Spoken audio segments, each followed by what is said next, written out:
即係擺在先啦，佢好唔認同呢句説話。而對於我嚟講呢，就係因為見到屋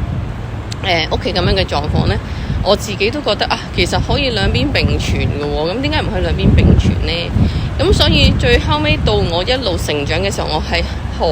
有意識咁樣去 remind 自己呢，我唔可以俾呢一個咁樣嘅諗法去影響我，就係覺得即係夫妻如衣服嘅。因為我覺得夫妻都係，如果我揀得係咪 supposing 我應該係想共度餘生嘅啦，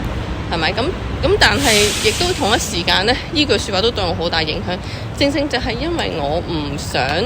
去俾呢句説話影響嘅時候呢，咁當我自己對個婚姻有 commitment 嘅時候，其實亦都俾到我好多嘅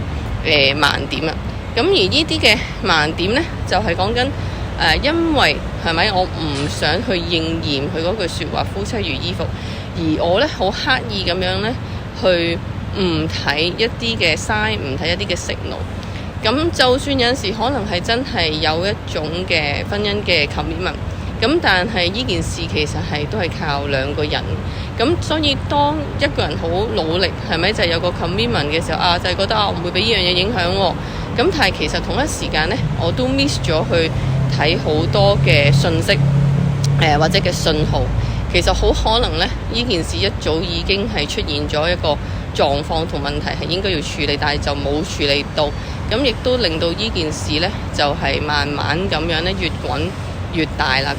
咁所以呢，其實呢，我想今日分享嘅就係其實原來我細個即係我嫲嫲即係同我講嘅呢一句説話呢，其實都真係喺好細個嘅時候呢，喺我嘅潛意識呢已經發揮緊作用。不過我同我爸爸嘅做法就係唔同，就係我持呢個即係相反方向，我盡量希望唔好應驗我嫲所講嘅嘢發生。而我爸爸呢，就好相信佢就係緊守住，就係覺得兄弟姊妹呢係真係好重要。但係同一時間呢，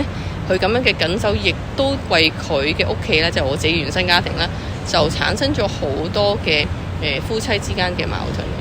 咁所以呢，今日想同大家分享嘅就係其實原來有陣時我哋屋企人對我哋講嘅某一啲嘅説話，都真係對我哋人生呢係有好大 impact。即係無論你順住佢講嘅説話去做，又或者你係唔順住佢講嘅説話去做，其實有陣時呢，結果呢都係會有一個可以有正面啦，亦都可以係有即係負面嘅影響。即係冇話好定係壞咧，但係我哋要知道我哋自己嗰個嘅成長歷程入邊，我哋自己嘅原生家庭有冇一啲嘅説話呢，其實都對我哋人生有好大 impact 嘅。好啦，咁今日分享呢就到呢度啦，我要趕住去咩地鐵啦，拜拜。